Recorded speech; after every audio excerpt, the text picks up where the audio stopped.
Good morning. How are you doing this morning? Bob Volks here for the Gilly Glue, just here on the banks of the Ottawa River. Got some mallard ducks in behind me here that are kind of upset that I've moved down to their beach here, just by their waterfront. They're kind of saying, hey, this is my spot. But we wanted to get into, here we are, first part of October 2017, just before Thanksgiving, and we're kind of coming into a unique period of time in terms of migration. And there's been lots of things taking place that have affected migration this year as climate changes and things continue to adjust that way. And we want to talk about it. So early migration started. So the early migrants started to leave, the flycatchers and all those early guys, the orioles and things like that, that started to leave quickly, or early, I should say. They left and what have you. And then the following birds, that continue to follow that after, the phoebes and the warblers and thrushes and thrashers and those types of things, they appeared to start to move early on. And then all of these storms took place down in the lower US and Florida and Texas, and all the big hurricanes. And then we get looking and talking about the migration and how they move from that perspective with those storms happening and all that air and all that violent weather pushing basically from the kind of the southeast toward the northwest or the northeast, pushing up the coastline up and into Ontario. So when we talk about the migrational pattern and the migrational routes of hummingbirds, for instance, so hummingbirds migrate at night. They rely on the winds to take them the direction they want to go. For instance, in this direction they want to go south, which is that way. If that winds of those violent storms and things are pushing them this way, similarly, when they're coming into Ontario in the spring, if the winds are in the wrong direction, they don't move. So this has been happening. So I've noticed, and a lot of people we're talking to that are observing things in their yard and what have you, and in and around their neighborhoods and on their travels throughout their day, they're seeing a return, it almost appears. And I'm saying that very lightly. It appears that there be a return.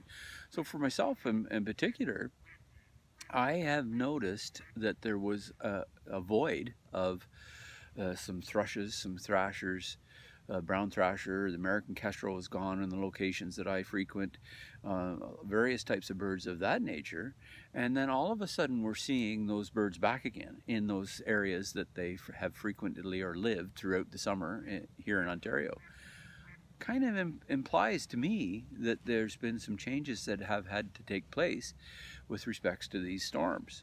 So it's going to be interesting to identify and research the data that's collected by the people that are doing that. So one of the things that I wanted to talk about with people is maybe to start a journal in your yard, and about your travels.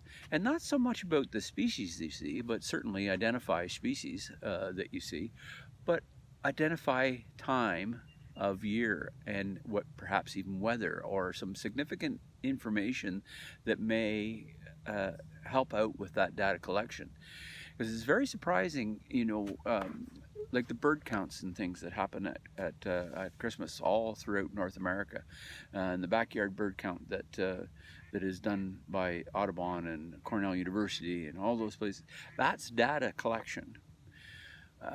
So if we start to do that ourselves in our own areas that we move in, and then that data that we collect, say for the next 30 years that we want, or more, 40 years, depending on where you are in your life, if you start to collect that data, hand that down to the next generation and the next generation and the next generation, that becomes our historical data that we can use. And I think it's very important that all of us think about doing that sort of thing.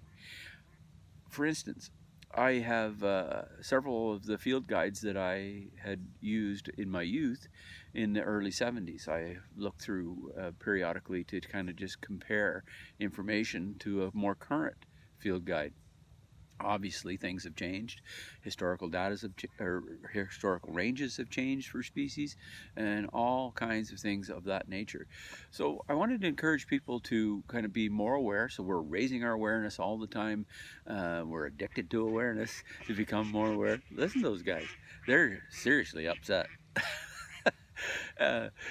But raise your awareness, start to think about what you see and what you don't see, when you see it, where you see it. You know, I frequent various locations throughout my travels every day, and I see the same species of birds and the same birds sitting on the same hydro line, and etc. Same red-winged blackbirds sitting on top of cattails in the swamps. You know, all those things are very much the same birds. So start collecting those things, start paying attention to those, raise your awareness, start thinking about things and how we can make change, how we can collect the data to make change, and have that information available to us. And then we'll see where we're going to be. This is going to be an interesting fall. Migration is definitely in full swing, and we hope you have a great birding day here on the banks of the Ottawa River.